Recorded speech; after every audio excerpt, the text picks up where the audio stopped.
Scrappy peeps, Suzanna here today for Spiegel Mom Scraps, and this is the collection that I used, the sequence collections. It's called Rockabye Baby Girl, and I created this layout using that sequins mix as well as some mist from Shimmerz.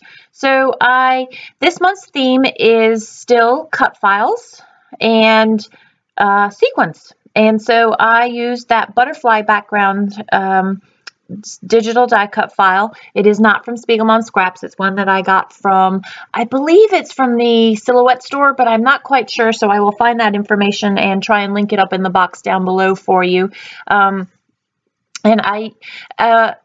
I'm trying to show you today with digital cut files is how you can use them two ways. So I used this digital cut file as both a mask to apply some spray, as well as used the other half of the file itself and cut it apart to use as ephemera or die cut on my page. So I have some of the Paige Evans Pick Me Up collection, and I was really drawn to the pinks in this collection as well as that floral that you see right there. So I wanted to use the pink as a background. And so I gutted the inside of the page to be able to fussy cut some florals. So I have a brand new mat, which is awesome for some really clean cuts, especially on these lacy type things, but it takes a while to pull things off of the mat and not rip the cut file. So when I started this layout, I thought that I would just do white on white and then the white over the pink, but I actually really liked the idea of using the cut file and applying some mist.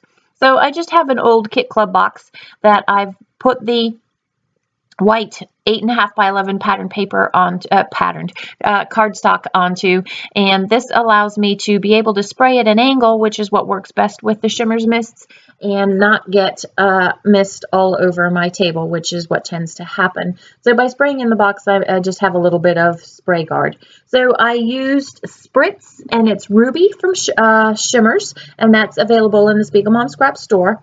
And then I actually sprayed that and used it, the die cut as a stencil. And then I also did the splatter technique and just pulled out the nozzle and dripped some extra splatters on the cardstock there. So I know I want to use this 8.5 by 11 piece of paper and on top of the 12 by 12. So I've created some layers there, and the picture has a lot of pink in it. That's a really cool sculpture that was hanging on the roof of a museum that we went to in Savannah, Georgia. And I wanted to back the picture with a navy, because the navy is one of the colors in the words that go across that window that my family is standing behind. And so I wanted to use the navy to pop that, which you can see better in the close-ups than you can as I'm actually working here. So I also knew that in attaching this white piece of cardstock to the pattern paper, that it felt like it was floating a little bit, and I needed to ground that. So I went upstairs and I used my sewing machine, and I just stitched again in white all the way around, and there's a little zigzag at the top left corner there. It's not overly noticeable, but it grounds the layout enough that it doesn't feel like you've got that white floating on top of the pink there. So I'm just cleaning off the stitches here, pulling that top thread through so that I can get some adhesive and secure that down. And I really liked that piece of pattern paper there that you can see the white with all of the different geometrics and some gold foil on it, but I couldn't find a way to incorporate it into the layout, and I don't want to force things with my layout, so that will be saved for another day. That's the black navy frame there, and I have a glassine bag. My original intent as I was thinking about this layout was actually that I would use the glassine bag and stick it right there in the white rectangle. The problem with that was that I was then covering up a lot of the mist and the really dark butterfly and leaving sort of more of the shadowy effect of the butterflies up at the top. So by putting this between the two, I also was able to sort of ground the layout a little bit more and pull the pink into the white rectangle that I had there. Now you'll see me shuffle this piece of paper around twice. I really wanted to use that butterfly, the 3x4 card with the butterfly, and I'm not sure what it says on the inside, but I had wanted to make a sequence window out of that and put it next to the photo. But again, the problem was I was going to cover up a lot of the butterfly effect that I was really going for when I used the digital die cut as a mask. So I will try multiple times to get that in there, but that is not going to work. So instead, I'm going to fussy cut a few of these flowers from the Pick Me Up floral collection there, and I'm going to end up creating 3 clusters. You only see me start with 1, but I knew I also wanted to use more of these butterflies as actual butterflies, and then I thought that geometric pattern paper that I had that I really loved, that I could maybe back the butterflies with that geometric, but you actually lose the wow factor of the geometric, and so I will abandon that idea as well. I like the way that the white butterfly on that pink polka dot background sort of ties everything together and gives a sort of a purpose for the way that I decided to do the layout with the 8.5 and 11 by 12 on the 12 by 12. And so it ends up, it also just sort of falls together nicely for me. So there's my second flower that goes in the first cluster, and then there's this strip of pattern paper in those cut aparts from the Pick Me Up collection. I thought that one of those phrases would be fun, and it was navy, which kind of tied more into the layout, a little bit more dark into the layout, but I will end up finding a different solution for that. So this is my second cluster of flowers that I'm going to put in, and there will be a third one to come later on. I like the way that the flower at the top, and then I'm going to move these down to the bottom there. You can see sort of create that visual triangle between the flowers, the 2 flowers, and the photo on the right, and that draws your eye through the butterflies. There's that other cluster that'll go in there. So that ends up being sort of really the bulk of the embellishments on this layout, other than the sequins that I do use. I felt that I needed a little bit more dark, that I was mentioning earlier that I thought I might use those word strips, but this washi tape, it's I think it's from Recollections. It may be the paper source from Hobby Lobby, just is a perfect ground to pull in just a little bit more dark behind those flowers there and tie everything together there. So then with the splatter effect that I created from the mist, I am going to pull in the sequins from Spiegelmom Scraps. It's called, again, I'll tell you, it's called Rockabye Baby Girl.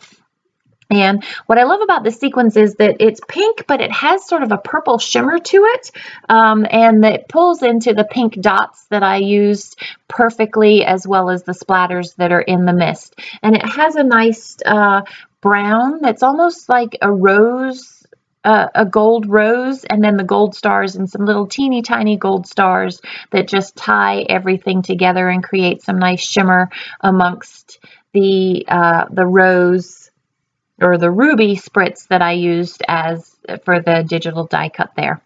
So you can see how I use that die cut 2 ways. That same background of butterflies is used as a mist, as well as some of the white or less sprayed butterflies become cut out and become individual elements on the layout.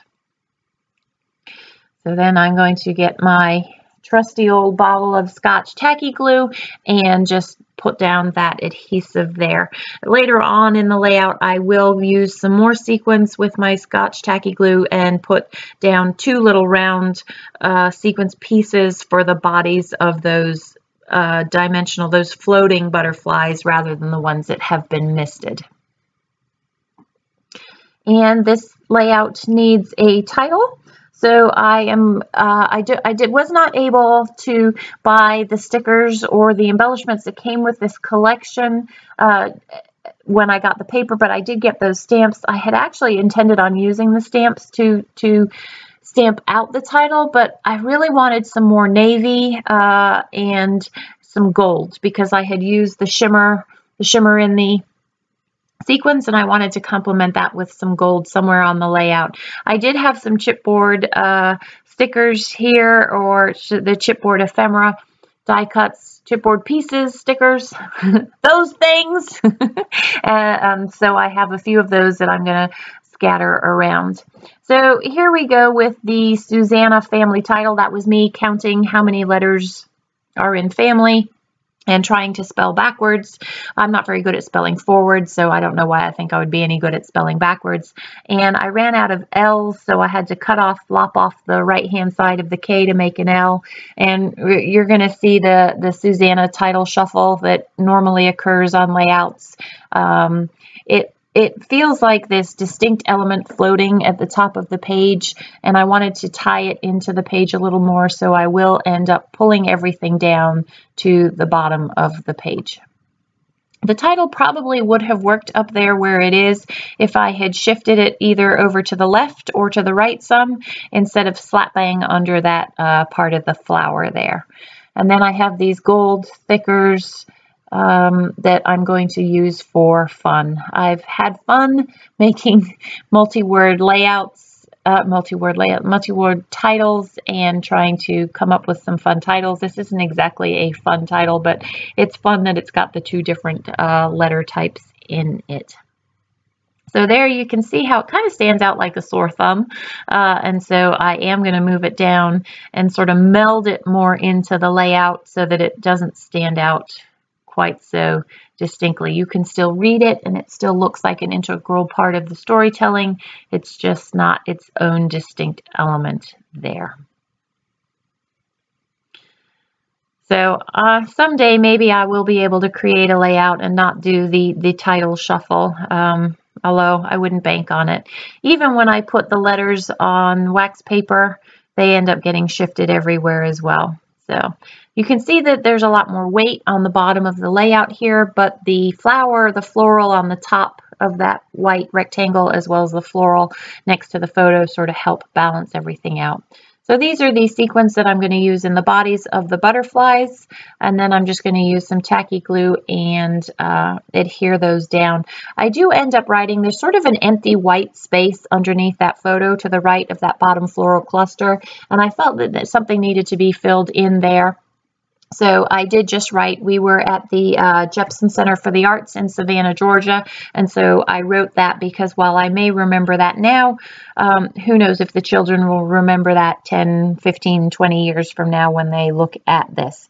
I have not journaled on this layout. I literally only put the location, but I do have an album for this that will tell more stories rather than just this, which particularly shares the picture of the photo. So thanks for joining me for Spiegel Mom Scraps today. There are some close-ups to follow. I appreciate you joining me on this journey. Take care.